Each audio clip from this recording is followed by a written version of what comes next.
As for the men's game, what do you do after losing the National Player of the Year?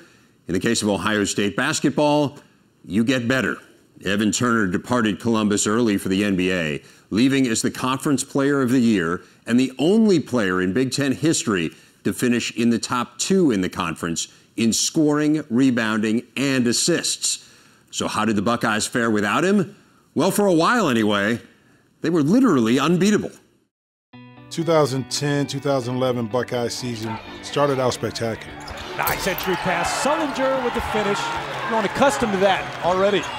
This is a recruiting class that was probably number 3 in the country at the time. Jared Sullinger, Jordan Siebert, J.D. Witherspoon, Aaron Craft. Oh, how about that? Freshman to freshman to freshman. It was almost kind of like Fab Five-ish, so to speak, in regards to the hype that they had coming in. And they backed it up early on. They started out the season 24-0. That was really when the college game was starting to go to a little bit more of a spread and, hey, maybe we don't need a big guy. And they understood what they had in Jared Sullinger. They were able to surround him with a couple of really good shooters, but they played through him, and he delivered for them. Ohio State's 24-0 start propelled them to the #1 spot in the national rankings, exceeding expectations, while watching a conference rival fall short of theirs. Ranked #2 in the preseason, Michigan State lost 4 non-conference games, then suffered through a stretch that saw them drop 5 out of 6 Big Ten contests in late January and early February. Coming up at the 4-minute mark, it has been all Hawkeyes. They have played spectacularly, and the beat continues with Dayton stealing yet another basketball.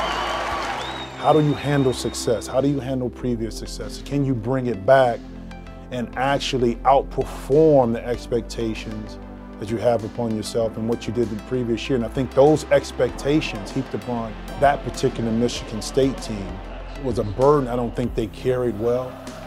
Michigan State finished its disappointing season with a 9-9 conference mark before bowing out in the first game of the NCAA tournament to UCLA. While the Spartans were a non-factor in the Big Ten race, perennial contender Wisconsin was among those making things interesting.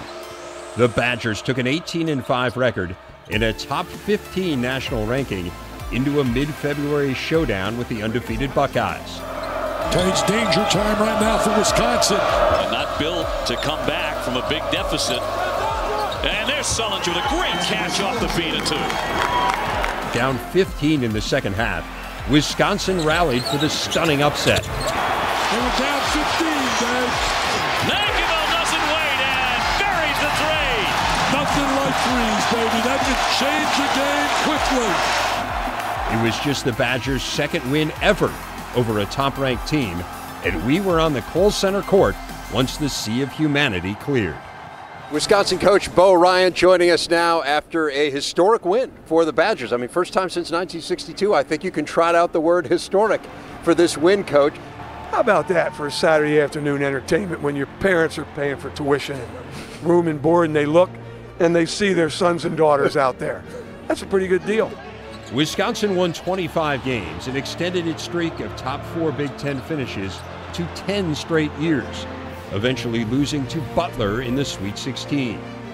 The only other team to hand Ohio State a regular season loss, Purdue, featured a group of baby boilers that were now all grown up. E'Twaun Moore, Juwan Johnson, and Robbie Hummel were set to enter their senior years as leaders on a Big Ten title contender. But Hummel retore the same ACL that he had injured the previous season, keeping him out for the entire campaign. He kind of just thought, hey, what if?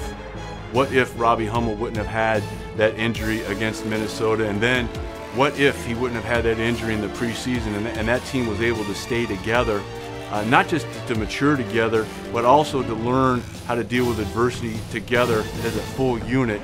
And E'Twaun Moore and Juwan Johnson had outstanding careers in West Lafayette.